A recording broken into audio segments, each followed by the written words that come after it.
மனிதானே மகத்தானவன், மனிதானே மகத்தானவன், மனிதானே மகத்தானவன். நண்பர்கள் அனைவருக்கும் வணக்கம். பதிவுக்கு போறதுக்கு முன்னாடி நம்ம சேனல் சப்ஸ்கிரைப் பண்ணாதவங்க சப்ஸ்கிரைப் பண்ணுங்க. சமீபத்தில் நான் ஒரு பதிவு போட்டிருந்தேன். அதாவது டிவிகேவில் இருந்த வைஷ்ணவிங்கிற கோயம்புத்தூர் சேர்ந்த ஒரு பெண்மணி. அந்த பெண்மணி வந்து டிவிகேல வந்து என்ன சரியா மதிக்கப்படலை, நிறைய டாமினேஷன் இருக்கு அப்படின்ற மாதிரி டிவிகேல இருந்து நான் விலகிறேன் அப்படின்ற ஒரு கருத்து சமூக வலைத்தளத்துல நான் பார்த்துருந்தேன்.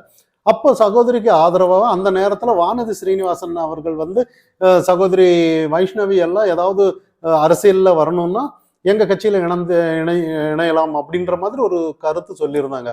அப்போ நான் அதை பதிவை எடுத்து இந்த மாதிரி ஒரு எதிர்காலம் ஏதாவது நல்லதா இருக்கும், ஏன்னா சின்ன சின்ன டிவிக்கு அது இதுன்னு ஒன்றும் விவரம் தெரியாம ஏதாவது ஒரு வாழ்க்கையை தொலைச்சிடக்கூடாது, நல்ல ஒரு எண்ணம் வச்சிருக்காங்க, அதனால வந்து ஏதோ ஒரு நல்ல பாஜக பெண்களை முக்கியத்துவம் கொடுக்குற ஒரு இடத்துல சேர்ந்தான்னா நல்லபடியா அவங்களோட வாழ்க்கை பயணம் தொடரும்ன்ற மாதிரி ஒரு விஷயத்தை நான் சொல்லியிருந்தேன். ஆனா உண்மையிலேயே அவங்க தகுதிக்கு வந்து நான் சொன்னது வந்து உண்மையிலேயே இப்ப யோசிக்கிற அவங்களுக்கெல்லாம் சொல்லணும்னா பெரிய அரசியல் மேதை தான் வரணுன்ற மாதிரி. ஏன்னா அப்படிப்பட்ட ஒரு சூழ்நிலையில தான் அவங்க இருக்காங்க. ஏன்னா அரசியல்ல கை தேர்ந்தவங்க மாதிரி இன்னைக்கு ஒரு கருத்து சொல்லியிருக்காங்க. அதாவது பாஜகவோட இன்னொரு அமைப்பு தான் டிவிகே அப்படின்னு ஒரு கருத்து சொல்லியிருக்காங்க. அதுவும் முக்கியமா ஒரு விஷயத்த சொல்லியிருக்காங்க. அதாவது வந்து டிஎம்கேல வந்து யங்ஸ்டர்ஸ்க்கு அதிக அளவுல முக்கியத்துவம் கொடுக்குறாங்க, வேற எந்த கட்சியிலையும் முக்கியத்துவம் கொடுக்கறதில்ல அப்படின்னு சொல்லி டிஎம்கேவில் ஐக்கியம் ஆயிருக்காங்க. ஆனா உண்மையிலேயே நான் தான் தெரியாம அன்னைக்கு அந்த பதிவு பாஜகவில் அவங்களுக்கு அந்த தகுதி இருக்கும் அப்படின்னு நினைச்சேன். உண்மையிலேயே அவங்கள தகுதி இருக்கிறது வந்து டிஎம்கேவில் தான் நம்ம இன்னைக்கு பார்க்கப்படணும். ஆனா கோவை மாவட்டத்துல மட்டும் இந்த இன்ஸ்டாங்கிற வரும்போது சில பழைய அரசியல் புரட்டி பார்த்தோன்னா நம்ம சில விஷயங்கள் புரியும். பத்மபிரியா அப்படின்னு ஒரு சகோதரி இருந்தாங்க. அவங்க பார்த்தோன்னா மக்கள் நீதி மையத்துல தான் சில கனெக்ஷன் பார்த்தோன்னா எல்லாம், அதுவும் கோவை மாவட்டத்துல மட்டும் பார்த்தோன்னா இவங்க சொன்னாங்கல்ல பாஜகவோட இன்னொரு அமைப்பு டிவிகே அப்படின்னு சொன்னாங்கல்ல. ஆனா இங்க உண்மையிலேயே டிஎம்கேவோட அமைப்பு தான் டிவிகேங்கிறதுக்கு ஒரு நிரூபணம் ஆகிற மாதிரி சில ஒரு ஃபார்முலா இங்க செலக்ட் ஆகுதான்னு பாருங்க. காரணம் என்னன்னா மக்கள் நீதி மையத்துல இருந்து ஒருத்தர் விலகினாரு. அந்த கட்டத்துல மக்கள் நீதி மையம் வந்து டிஎம்கேக்கு எதிரான கட்சி, அந்த அளவுக்கு ஒரு பரபரப்பா டிவியில உடைச்சி என்னென்னமோ ஒரு பரபரப்பா இருந்தாங்க. ஆனா அங்கிருந்து முதலா விலகினவங்க வந்து மகேந்திரன் அவர்கள். அந்த நேரத்துல வந்து அதே பத்மபிரியா அப்படிங்கிற ஒரு இன்ஸ்டாகிராம்ல வந்து நிறைய திமுகவுக்கு எதிராக கருத்துக்கள் எல்லாம் சொல்லிட்டு அதே திமுகவில் போய் ஐக்கியமானாங்க. ஏன்னா அதே இங்க வந்து அதே இன்ஸ்டாவில் வந்து இன்னைக்கு வந்து வைஷ்ணவி அவர்களும் இன்ஸ்டாவில் ஃபேமஸ் அதே வந்திருக்காங்க. ஆனா ஒரு விஷயம் இங்க பாருங்க, இந்த இடத்துல ஒரு சின்ன மாறுதல் எப்படின்னா இங்க மகேந்திரன் விலகின மாதிரி இந்த இடத்துல வந்து விசிகேவில் இருந்து ஆதவ் அர்ஜுன் அவர்கள் டிவிகேக்கு போயிருக்கிறாரு. இப்ப டிவிகேவில் வந்து நல்ல ஒரு வளர்ச்சியா அவரை வந்து முன் காட்டுற மாதிரி சில விஷயம் தெரியுது. ஆனா எந்த அளவுக்கு அது நிஜம்னு தெரியல. ஏன்னா அவர் அதாவது டிவிகே விஜய் தாண்டி அரசியலுக்கு வந்துருவாரோ அப்படின்ற கருத்துக்கள் எல்லாம் உலாவுது. அது அவங்க கட்சி சார்ந்த விஷயம். ஆனா இங்க சில விஷயங்கள் பாருங்க, இங்க புரிஞ்சுக்க வேண்டிய விஷயம். இந்த இடத்துலயும் கூட பத்மபிரியா அவர்களும் அதே டிஎம்கேல ஐக்கியமானாங்க, இங்கேயும் வைஷ்ணவி அவர்கள் இங்க ஐக்கியமானாங்க. ஆனா பொதுவா இங்க சில விஷயங்கள் பாருங்க, இவங்களுக்கு எல்லாம் ஏதோ முக்கியத்துவம் கொடுக்குறாங்க அப்படின்னு சொல்லி யங்ஸ்டர்ஸ்க்கு அப்படின்னு சொல்லி ஒரு பதவி கொடுக்குறாங்க அப்படின்னு நம்ம நினைக்கிறோம். ஆனா அது காலகட்டத்துல பத்மபிரியாலாம் இப்ப ஏதோ ஒரு பதவி கொடுத்து ஒரு ஓரத்துல உட்கார்ந்துருக்காங்கன்னு தான் நம்ம பார்க்கணும். ஏன்னா இன்னைக்கு டிஎம்கேல சீனியர்ஸ் தான், எல்லாருமே சீனியர்ஸ்ன்னு இன்னைக்கு நல்லா தெரியுது. ஆனா வைஷ்ணவி ஏன் அந்த கருத்து யங்ஸ்டர்ஸ்ன்னு சொல்றது ஒரு ஆச்சரியமான விஷயம்தான்.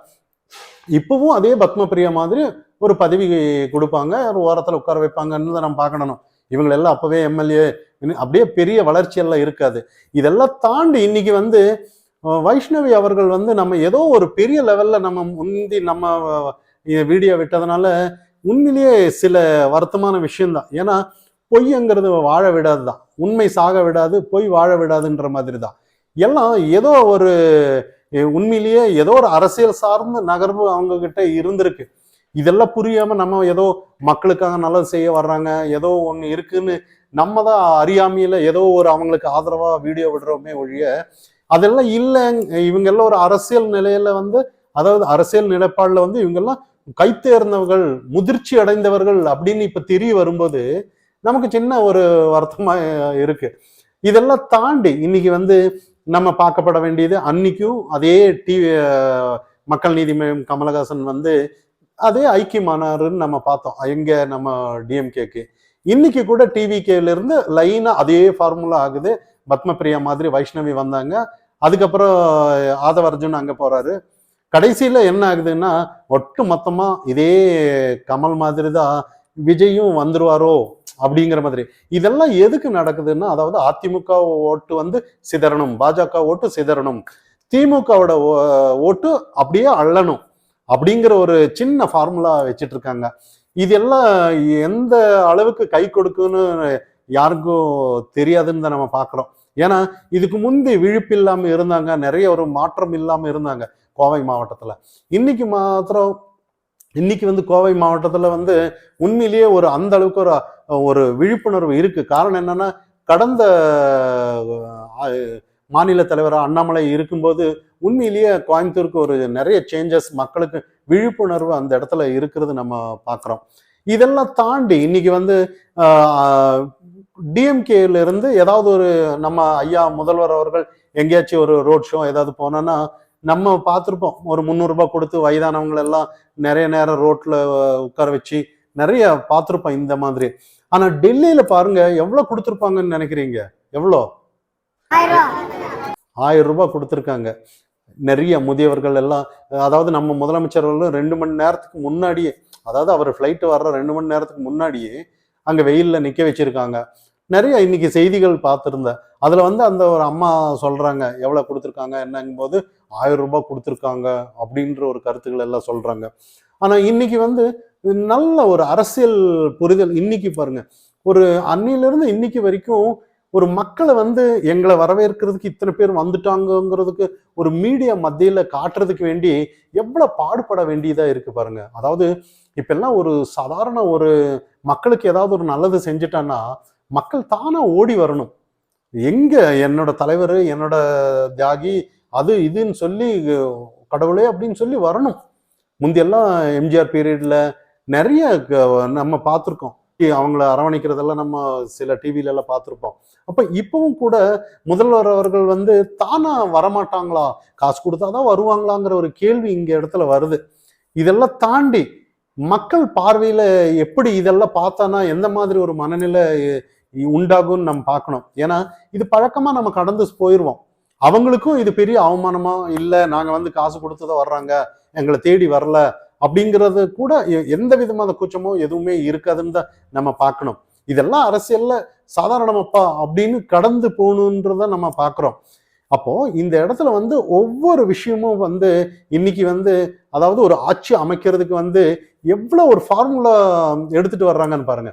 அன்னைக்கு வந்து இப்ப வந்து யாருமே நம்ப மாட்டாங்க. ஆனா கடைசியில தான், அதாவது எடுத்துக்காட்டு நம்ம கமலஹாசன் எடுத்துக்குங்க, டிவி ஒடிச்சு டிஎம்கேக்கு அந்த அளவுக்கு எதிரான கருத்து சொல்லியிருந்தாரு. இன்னைக்கு வந்து யாரெல்லாம் டிஎம்கேக்கு வந்து சேரணும்னா ஒரு தகுதி யாருக்கெல்லாம் இருக்குன்னா, டிஎம்கேயும் மற்ற கட்சியில நாம் தமிழரோ ஏதோ இதுல இருந்து அந்த அளவுக்கு விமர்சனம் பண்ணி இருந்திருக்கணும். அவங்கள வந்து அந்த அளவுக்கு அவங்க வந்து பிரபலமா ஆயிருக்கணும் சமூக வலைத்தளத்துல. அப்பதான் டிஎம்கேல போலாம். இதே மாதிரி நிறைய விஷயம் இன்னைக்கு வந்து நாம் தமிழர்ல இருந்த டிஎம்கேக்கு நிறைய பேர் போனவங்களெல்லாம் பார்க்கலாம்.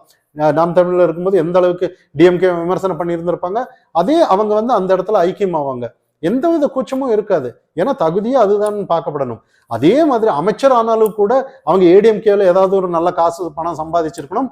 டக்குன்னு டிஎம்கேக்கு போய் அந்த இடத்துல அமைச்சராகி நிறைய பேர் இன்னைக்கு செந்தில் பாலாஜி ஆனாலும் சரி, சேகர் பாபு ஆனாலும் சரி, நிறைய பேர் டிஎம்கே வந்து முழுக்க முழுக்க அவங்க கட்சியில இருந்து வந்தாங்கிறத விட அவங்க எதிர்த்து வந்து அந்த இடத்துல ஐக்கியமானவங்க தான் அதிகமான பேர்.